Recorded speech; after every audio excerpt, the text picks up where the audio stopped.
Assalamualaikum warahmatullahi wabarakatuh. Selamat pagi, salam sejahtera bagi kita semua. Salam Om Swastiastu, nama budaya, salam kebajikan. Tugas metode penelitian hukum untuk evaluasi tengah semester mencari atau mempresentasikan isu hukum yang telah dicari dari pertemuan-pertemuan kemarin. Sekarang dipresentasikan. Ini cover saya, yaitu metode penelitian hukum. Nama saya Niko Ardin Fa'adilah. NBI saya 13118001113. Selanjutnya, fakta hukum.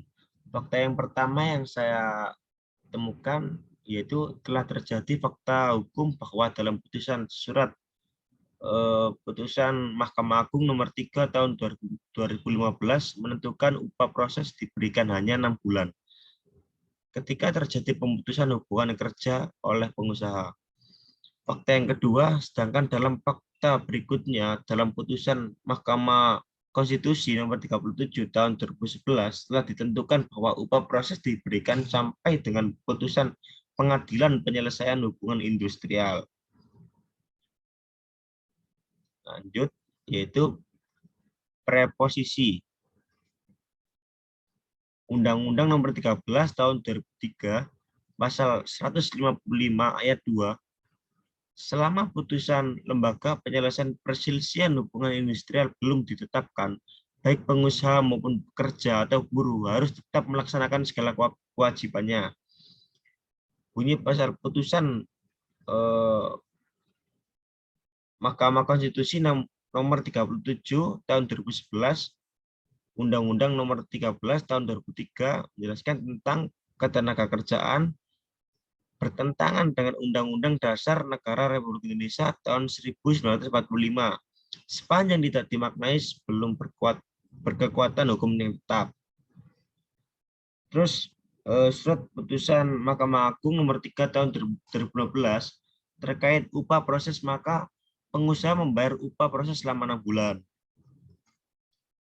Atas isu hukum yang saya pakai adalah apakah penerapan upah proses menggunakan putusan nomor 37 tahun 2011 tidak bertentangan dengan SEMA nomor 3 tahun 2012.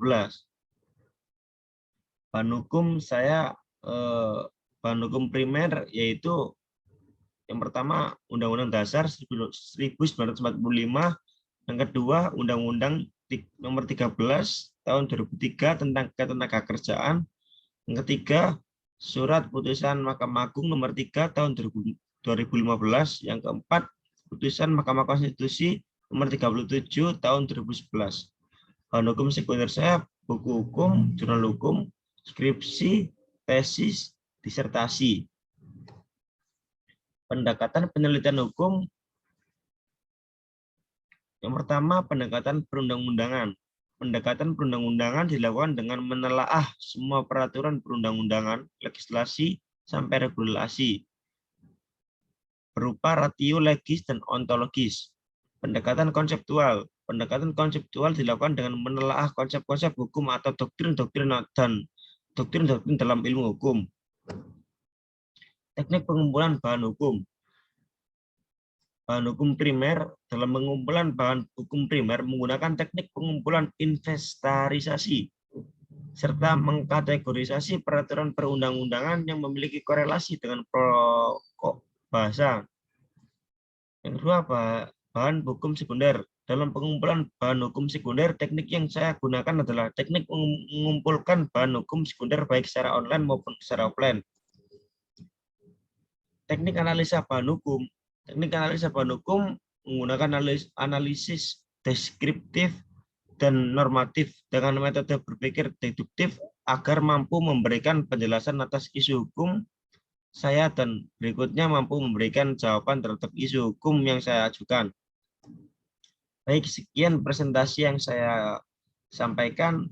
Kurang lebih mohon maaf. Wassalamualaikum warahmatullahi wabarakatuh.